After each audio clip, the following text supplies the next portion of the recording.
Assalamualaikum warahmatullahi wabarakatuh.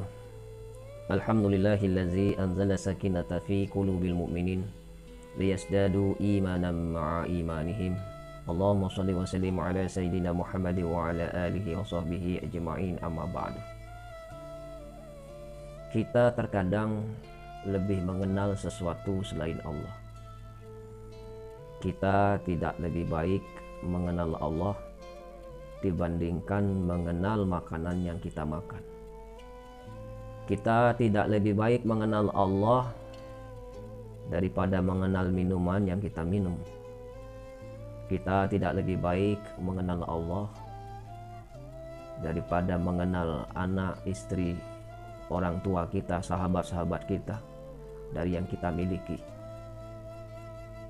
Di dalam sebuah syair mengatakan, man arafa nafsahu faqad arafa rabbahu wa man arafa rabbahu faqad jahila nafsahu. Syair ini mengatakan barang siapa mengenal dirinya maka dia akan mengenal siapa Tuhannya. Barang siapa yang mengenal Tuhan maka dia akan merasa bodoh. Jadi untuk mengenal Allah itu berawal dari diri kita, yaitu mengenal kekurangan diri kita, mengenal dosa-dosa kita, kemaksiatan kita, sehingga kita termotivasi untuk memperbaiki diri kita. Maka tema pada hari ini adalah 5 kiat bagaimana kita mengenal diri kita. Kiat yang pertama adalah mentafakkurkan diri. Karena apabila kita tidak mentafakkurkan diri, banyak orang menjadi lupa dari mana asal kita. Pikirkan untuk apa Allah menciptakan kita. Limada khuliqtu. Sejak kita bangun sampai tidur kembali, kita habiskan kemana energi kita, pikiran kita, atau kita lebih banyak menghabiskan dalam urusan dunia atau dalam urusan akhirat. Dan kita pun harus mentafakkurkan dosa-dosa kita yang kita lakukan semasa hidup. Mungkin selama ini kita sombong dengan harta, pangkat, dan jabatan kita. Mungkin kita selama ini lupa diri dari kewajiban-kewajiban atas perintah Allah kepada kita.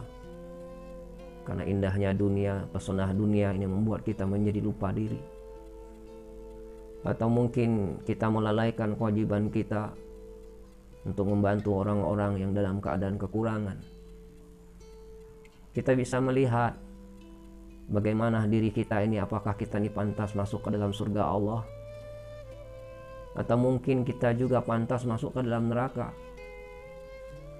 Maka dari itu, marilah kita mentafakkurkan diri kita agar kita mengenal kekurangan kita, dosa-dosa kita, agar kita menjadi orang yang lebih baik dalam hidup ini. Yang kedua adalah cermin diri. Kita butuh cermin.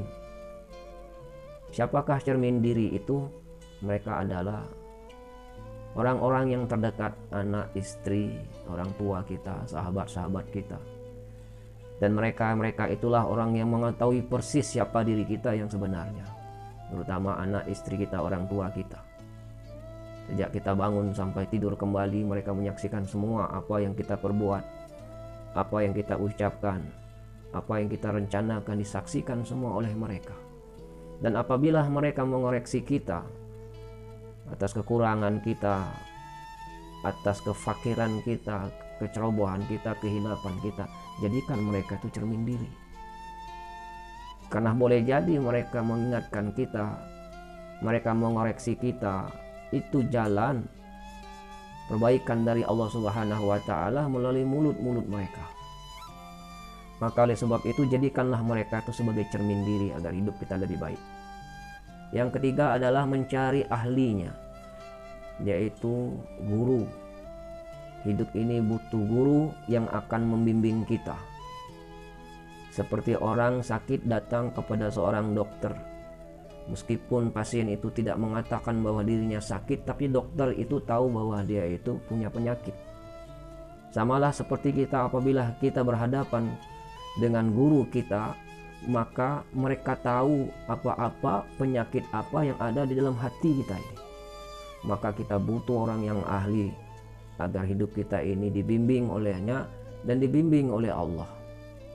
Yang keempat adalah jadikan orang-orang yang benci kepada kita menjadi media perbaikan.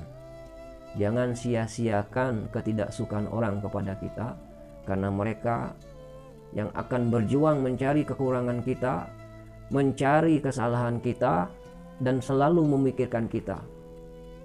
Maka kritikan, cemoohan, hinaan dari mereka, jadikan itu ladang perbaikan. Karena pasti mereka mengatakan yang sejujurnya, karena mereka ingin membuka aib dan kesalahan kekurangan kita. Dan yang kelima adalah mentafakurkan kejadian yang ada di sekitar kita. Banyak yang Allah tampakkan yang ada di sekitar kita. Seperti yang terjadi pada saat ini, kita sedang dilanda dengan musibah yang besar. Bahkan musibah dunia. Kita terkena dengan wabah COVID-19 yang menjadi bahan renungan untuk kita. Ada apa? Apa yang Allah inginkan kepada kita? Mungkin kita selama ini banyak lalai, banyak mementingkan kepentingan dunia daripada kepentingan akhirat, banyak mengingat selain Allah daripada mengingat Allah.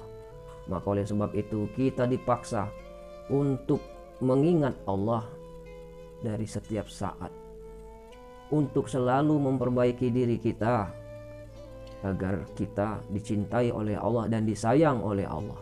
Tiadalah musibah itu datang karena perbuatan dosa-dosa kita, maka tiadalah wabah bencana itu akan terangkat melainkan dengan taubat. Maka oleh sebab itu, jadikan semua apapun yang terjadi di dunia ini menjadi bahan renungan kita, bahan tafakur bagi kita. Ma khalaqta hadza batilah, tidak ada yang Allah ciptakan di dunia ini yang sia-sia. Wassalamualaikum warahmatullahi wabarakatuh.